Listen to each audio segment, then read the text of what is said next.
kaka ndenge ndeko papier auti koloba bosala biloko ono bobi po bo exprimer ce qui me contentement ce qui nene ce qui mais bokena ko boma batu na ba village mama zo kwa makosa bilanga kokende ko violer vraiment c'est terrible ça vraiment c'est terrible to éviter esprit uti zo wapi on comprend pas siko tango sala maboye bango ne batali bo monde ba ba bato tout ça bo monde joka bango de bazo tinda kabolo bon bon vous voyez dozo ba mino dine tout ça mais tant balanda bo okendo kuta nzokande bango nde bazo tindaka mawa mingi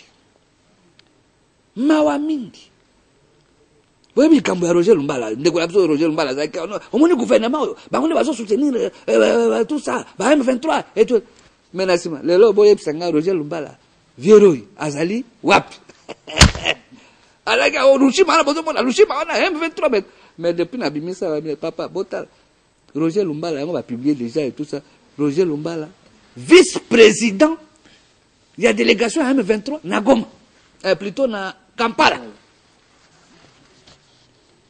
est-ce que amona na kalisous mais azaka non ouais nani bana mai nani basheke ba petit nga basheke tout ça lelo azali wapi peuple congolais to la muka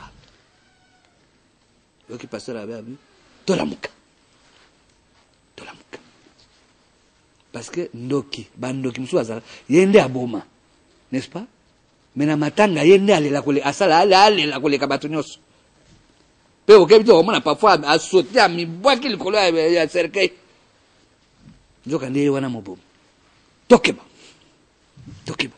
mama zwa journal elandiwa ezami bale ok bomone ba budget bakosa oh non pasi ban tokozana pasi ndenge ninte bandeko parce que ba traite kaka ba bandeko na biso bo vanda boy bangone ba okende kolia na banguna na ba ambassade soki ba ambassade nyonso ya mabete mais na ba ambassade ya mabe baluka bali Kongo ekenda bo boso te soki ba projet ya malamu bango baluka ba kende tout ça ko bebisa tala kuna budget 2008 wana ba pese exemple budget 2008 eza journal la kala ponga la bomba nanga ba archive budget 2008 le danger reste la guerre bitumba ezelo ko malamu te bota atana na kwesika papa na mama babunda mikolo nyonso ndako nekende ko bosote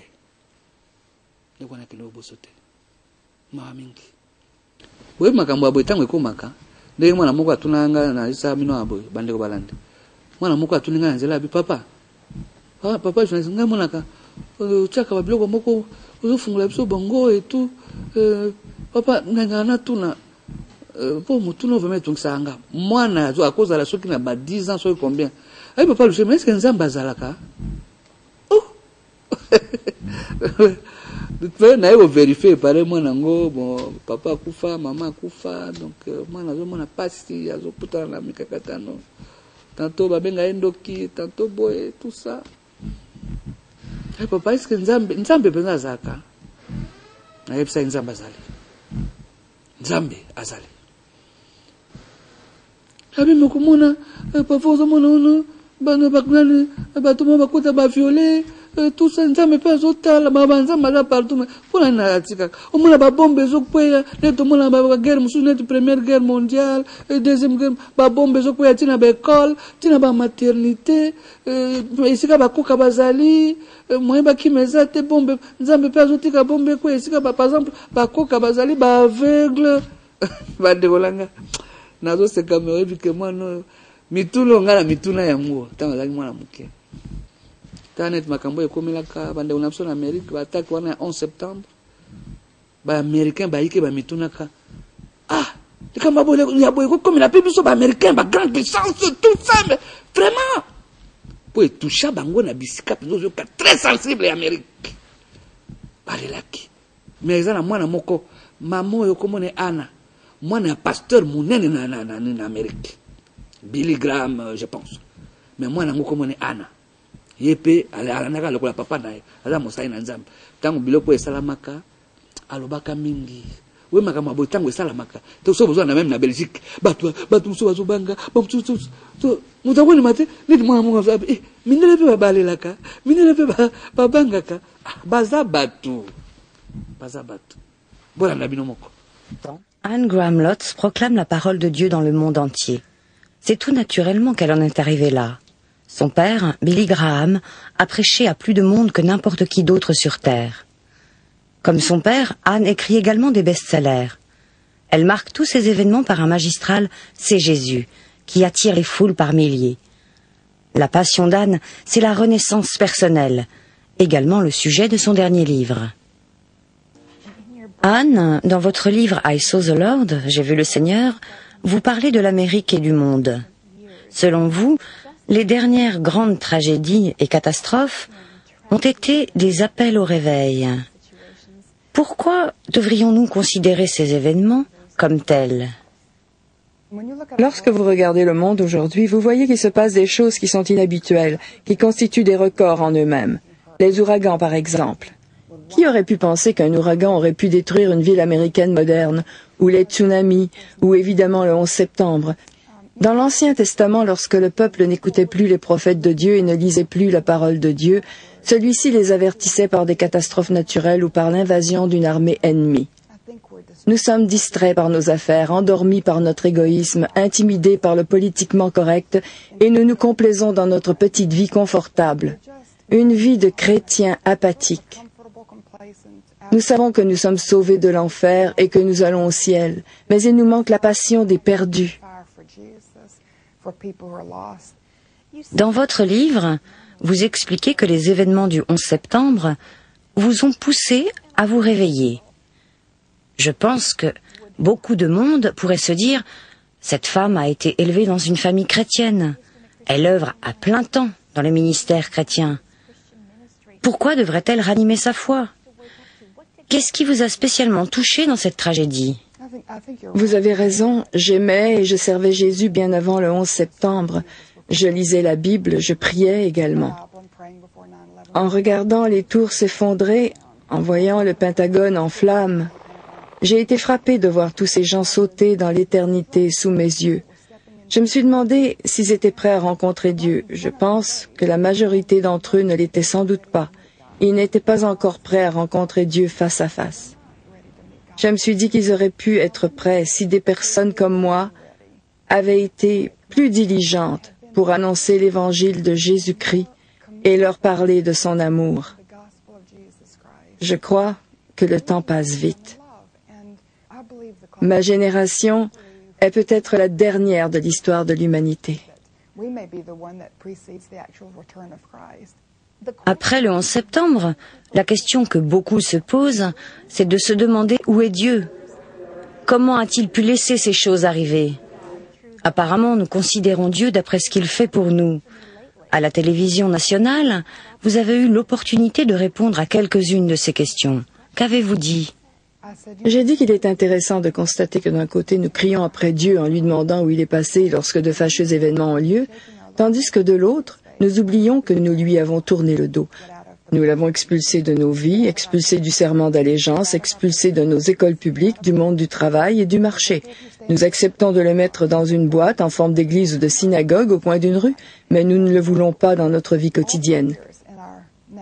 Pendant des années, nous avons pensé que c'était le savoir-faire américain et notre ingéniosité qui nous ont permis d'obtenir tout ce que nous avons et notre prospérité. Moi, je crois que c'était la bénédiction de Dieu suite à la manière dont nos pères ont fondé cette nation. Quand nous rejetons Dieu de nos vies, sa bénédiction et sa protection s'en vont également et nous sommes sujets à des événements comme le 11 septembre dont nous avions été protégés jusque-là. Pourquoi n'est-il pas arrivé avant? Pourquoi l'ouragan Katrina n'est-il pas arrivé avant? J'entends les pasteurs de beaucoup d'églises appeler leurs membres au réveil. J'entends des chrétiens qui prient en demandant à Dieu d'apporter le réveil. Est-ce que nous demandons la bonne chose lorsque nous demandons la renaissance? Nous demandons au Saint-Esprit un mouvement de masse, mais le réveil ne commence-t-il pas dans le cœur de l'individu? Demander un réveil n'est pas mauvais. J'ai déjà visité des églises qui le demandent. Moi-même, il m'est arrivé de prier pour un réveil. Je pense que ceux qui aiment le Seigneur et qui aiment leur prochain désirent que le Saint-Esprit se répande massivement, désirent qu'il pousse des foules à se détourner de ses péchés et à se repentir pour que la société soit transformée. Vous savez, il ne faut pas attendre une expérience collective, un réveil collectif. Nous pouvons l'expérimenter individuellement. Si moi je l'expérimente, si vous l'expérimentez, si un autre encore l'expérimente, très vite cela deviendra le réveil collectif que nous désirons. Dans votre livre, vous citez la Bible qui annonce que le jugement commence par la maison de Dieu. Pouvez-vous nous expliquer cela? Je pense que Dieu demande à son peuple d'avoir des standards plus élevés, puisque nous avons la vérité, puisque nous connaissons Jésus, puisque nous savons ce que Dieu demande et voyons le plan de Dieu prendre place dans le monde. Cela ne veut pas dire qu'il va nous envoyer en enfer, ou même que nous sommes coupables de notre péché. Jésus a déjà tout accompli à la croix. Mais je crois que nous sommes tout de même responsables de la manière dont nous vivons nos vies en tant que peuple de Dieu. Responsables, nous le sommes aussi de la manière dont nous pointons souvent du doigt le monde pour le blâmer de son péché. Mais le monde est péché. Pensez-vous qu'il nous arrive de nous enorgueillir parce que nous allons à l'église, que nous suivons une étude biblique, que nous élevons nos enfants selon la Bible, que nous nous impliquons dans le ministère, alors que nous ignorons que lui donner la seconde place dans tous les autres domaines de notre vie est péché?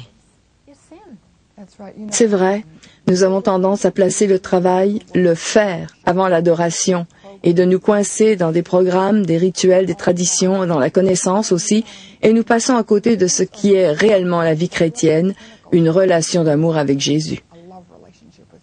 Je crois que la raison pour laquelle Dieu nous appelle à nous réveiller, c'est que nous ne savons pas nous réveiller nous-mêmes. Dans notre vie physique aussi, lorsque nous ne savons pas nous réveiller, nous utilisons une montre réveil. Et si nous ne prêtons pas attention au réveil de Dieu, il continuera de le faire sonner plus fort. Ok, to tourner dans nos pages. Papa, papi, Oui, Papa Lushim.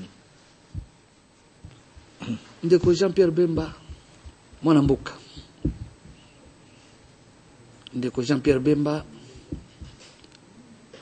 lelo boye, bon, toyebi ke tozozela peut-être dans mikolo mikoya, parce que bah bien qu'on ça l'appel et tout, qui condamnation et tout par la CPI. Bamusu balobi ekoki soki bakateli ekoki kozala peut-être tina ba 30 ans, bamusu balobi à perpétuité, c'est-à-dire ndele, n'est-ce pas? Ou les informations, toyoki na basango pesami presque partout, même représentant ya ces pays na mboka na biso, n'est-ce pas? Antenne ya ces pays na mboka na biso. Kola yoka ki ba me yepe a éclairer a bengi ba journaliste apesi sango. Mais ce qui n'a bien que c'est parce que tu qui m'a mis le non. Parce que on dirait gouvernement. Ce que le gouvernement n'a bien un pété. Donc, il faut le gouvernement de sali na yo qui coûte na ba montagne ba bongo moko ba lobi gouvernement tinda ki pokaka sala que jape bemba la kanga tout ça. Alors na habité na peuple congolais bande ko babiso parce que likam tozwa likambo ya boye na ko analyse kité congolais mo ko sepela te que mabe komela ndeko na biso atakwa peut-être betaki libaku bendenge ni tout ça tolo baka vérité na peuple na ebité conseil nini lelo likambo ni na conseil na tolo balko conseil nini yo ko pesa na peuple congolais. Papa Lushima. Voilà. Pasi ya likambo ezali moko ezali que Jean-Pierre Bemba aza ye moko na kati ya boloko mwasi na bana na ende bazozanga bato balingaki baozanga e oyebi pona ko saisir ko funda mutu na CPI mutu nyonso te na mokili akoloba ngana ko funda mutu na CPI il faut ça soit état membre oyo zali signataire ya traité wana ya Rome okoyi ko funda. Il faut soit Conseil de sécurité, il y a ONU, et qu'il faut fonder surtout ceux qui pays ou qui état membre étaient. Il faut soit procureur dans le niveau de ces pays à recevoir ba donner, à recevoir makambo au bazoye bisaye na souka nango amoni que makambo na moni et koki kozala constitutif et infraction au ces pays écolandel. Il faut procurer pe asenga une autorisation à juge dans ces pays azuba élément nyonso à présenter. Na kati ya procédure nyonso wana l'état congolais azate. Toyoka na malamu. Eza état centrafricain plus ndenge eza place wana ba organisation ya ba association mingi française ko ce soit benga FDH tinda ba donner ya kosenga makambo ya Jean-Pierre Bemba eumela ki procureur ti eko kanisa ba élément monique non atuni pa ba juge ba jolobi kembo refongola dossier pour dossier esalema et comme un jour na niveau ya procès ezana oba benga instruction ingo laksanini batala bino bozo landela makambo kotala ba élément oba benga na droit à charge na ba élément à décharge tambo comme na niveau ya dossier boyebi ndenge nini bokosala. Alors eloko oyo bato esengeli bayeba ba famille ya ba victime centrafricaine ba formé oba bengaka partie civile à part na procureur Jean-Pierre Bemba oyo azali mise en cause oba kangela na mboka Belgique sénateur Jean-Pierre Bemba azali lokola parti oba fuli kofunda eloko eza quand même ebetanga mutu. L'instruction à JIAP sénateur Jean-Pierre Bemba Paul Sima est durée environ plus de 5 ans. Ba élément nyonso instruction il y a dossier. Instruction dossier. OK. Ba élément nyonso à charge ou à décharge au état lié ezali na RDCT. Nyonso ezali na kati ya République centrafricaine. Ata avocat mon côté. La Jean-Pierre Bemba akitaki na République centrafricaine akono lukata eloko nini oyo akoki kolongola na kati ya ba plainte nani ya client na ye. Ba partie civile bazaki na avocat moko ba congolais ba ngwana kotanga te. Boko kota na internet. Bobetika ka Marie Edith na de façon générale. Marie Edith Douzimon. Même internet ba beti bon mona ba vidéo ma kamne belé moi soanda zaki avocat à partie civile. A mécan même qu'on fait déplacer greffier ya CPI ti na niveau ya République centrafricaine pour qu'on constater ba makambo o ezo akize nani sénateur Jean-Pierre Bemba. Pendant ce temps-là, ba avocat na ye ba bimission au procès politique et comme makambo ya chef de l'État. Au moment que dossier judiciaire bazo landa dossier ba avocat à côté mususu bazo benga mamna Centrafrique pona bango oh Kabila Boye oh chef de l'État Boye oh chef de l'État Boye une distraction totale na monté en mabe. Les résultats aujourd'hui c'est le retour ko kamwate tant ba moni ke ba komi na souka ya procédure ba koka ki même pas que nous attendre à ta témoin moko o ya ko permettre na niveau Centrafrique client na bango mikakobika nde ba yeko sa nini ba komi ko falsifier dossier ba témoin o ba bengi na droit subordination des témoins. Mais tant boye ko sa la subordination ba témoin na est commis indice à culpabilité ya client na bino au lieu que nous reluka ba témoignage ya solo vous avez eu 5 ans na souka bokomi ko trafiquer nanani elongo na bandeko na ya MLC. Ça a mis les sénateurs Jean-Pierre Bemba en grave difficulté. Alors que dossier Jean-Pierre Bemba zanine, magie ata moko ko changer ngote.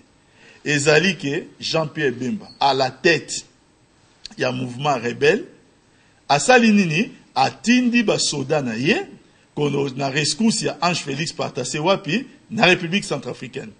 Na kati République centrafricaine ba soda na ye ba reprocher bango ko commettre que ba service na bakaya ba viol sur la population civile. Ça c'est les faits. Article 28 a traité à Rome et ont condamné en gros. Batali siko Jean-Pierre Bemba, est-ce qu'il a condamné? On dit non. Est-ce qu'il a gardé contrôle à ba troupe nae? Tout son comportement pendant instruction à dossier. Azana katia CPI mazo continuer à contrôler MLC. Ba facilité qui est acheté. Et ils ont l'accepté ba juge que si jusqu'aujourd'hui il paie de la CPI, continue à contrôler MLC, ça veut dire que c'est un indice qui permet, on va croire à des éléments pertinents qu'on doit contrôler la troupe nae. Et le Kowana, lorsque le sénateur Jean-Pierre Bemba a bandit dans Makambo rébellion avant comme la République centrafricaine, papa naïe, aza mwana botami na papa. A ça là ba déclaration publique to ko mona ngo. Alobi naïe que non voilà. Tika makambwana ozosala. Soki ya solo ngana za papa na yo. Et le gars pe na ozo yoka ngai. Papa Jano Bemba. Kondo Jano Bemba. Voilà. Tika minduki wana sala nini zonga. Na makambo nyonso wana. Mais Jean-Pierre Bemba, tu as dit que la papa te. Ayoke la papa te. Nazo comprendre te sikoyo, kombo ya mukonzi ya mboka Joseph Kabila eko sala nini. Na mitema ya batu, baye baka yango que on ne s'attaque pas indéfiniment à un innocent. Bozo s'attaquer à un innocent, c'est vrai que beaucoup réussi quoi affoler quelques personnes. Le roi Balobi que voilà, gouvernement tindi 20 millions pour pas condamner sénateur, comme si les plaisirs à président Joseph Kabila Ezali que un Congolais va s'aligner, c'est lui qui était son vice-président. En faisant ce genre de choses-là, en vous attaquant sur un innocent, vous êtes en train de vous faire des retours à Mabé envers Binomoko. Le monde est gouverné par des principes. Le monde est gouverné par des principes. Biso to changer nini ya monde ite. Tala eloko yoko sale majour ya condamnation na ye. Une personne vient de se décrédibiliser, azaki na monde notoriété mondiale. Ozum le roi Dr Mukwege. Dr Mukwege, tout le monde savait que Dr Mukwege azaki mutu oyo pona ba femme violée, azo bunda, azo sala ba conférence na poto pour expliquer comment batu bazo komisa viol armes de guerre. Ba mindele ba pesa kombo réparateur des femmes. Réparateur des femmes. Dr Mukwege aza mutu akomi ko senga. Comme si moi si akomi appareil soki ya phono, soki ya nini. Akomi ko senga même na niveau ya CPI que non. Batala, ake na niveau onia senga, ceux qui bakoki ko banda rolandela ba crime depuis 2002 ba crime à modèle wana. Les jours qu'on prononce les verdicts, il y a sénateur Jean-Pierre Bemba, pour des faits, où il fonda combat naïe, on les voit dans la salle aller soutenir Jean-Pierre Bemba. Je crois que, peut même la caméra, ces jours-là, toute sa crédibilité, namutu nangai, ti namuto ba congolais nyon se sanini et koyaki. C'est là que nous avons commencé à nous poser de véritables questions sur les personnages. Mais ce n'est pas ça le but de l'émission. Mais j'aimerais qu'un jour qu'on vienne en parler. Donc, merci bref, beaucoup. Donc ça va être le sujet. Nous devons en parler parce que il faut que Congolais yeba eloko moko. L'État congolais, ou même le chef de l'État, n'a pas été à l'origine de la plainte. Il y a le sénateur Jean-Pierre Bemba. L'État congolais n'a même pas n'a procédé où il y a inscription quand les avocats bando sala musala na bangote ezalaki mambo l'État congolais. Pendant ce temps-là, l'avocate Marie-Edith Douzimo n'a répété comme Marie-Edith Douzimo, il y a partie civile. Ameki ko déplacer ces même ba greffier à Yananyo ya CPI pour constater makambo mususu kuna. Jean-Pierre Bemba avec ses avocats, n'a quelques membres à MLC qui aujourd'hui sont en liberté. Tel que Fidel Babala, va préférer ndenge za place wana, ba comme na souka ba ki ne falsifier ba témoin alors qu'il pouvait faire autre chose. Voilà sur le bac déjà en grave difficulté, voilà. Rien du tout. Merci Mink. Bande ko balande to ko likete bolandi. Moye boyebi biloko yo bandaka loko yo kono be boya nani Jean-Pierre Bemba zo bimalelo azo sala boye tozwa kama kambloko la liseki. N'est-ce pas? Tozwa kama kambloko la liseki. Bande ko tozwa makambo na sérieux makambo mboka za osakana ngote. Jean-Pierre Bemba mwana mboka ata salaki mabe atana azaka mwana mboka. Na biso ba bantu. Na biso ba bantu. Ata mutu anazaki moibi mokola kufa bogo mona batu balela saka pasi tout on a mité ma ona te ya bato bayoka mawate oh bali misakate soki banani tout ça là n'est-ce pas tout on a mité ma ona te oh non ma oiki mutu anazaka ndoki et tout même mokolo oh bayi ke ba azaka ndoki mais soki akufi oh mona batu bakoya balela tout ça vrai. Les Cambonais ne boivent pas mal pour la politique, comme on dit, comment ça va ça théâtre. C'est très sérieux. Bon, mais tiens la place à moi, c'est naïf. Pour tiens la place, il y a bananaï. Il y a les botanaï. Voilà. Voilà.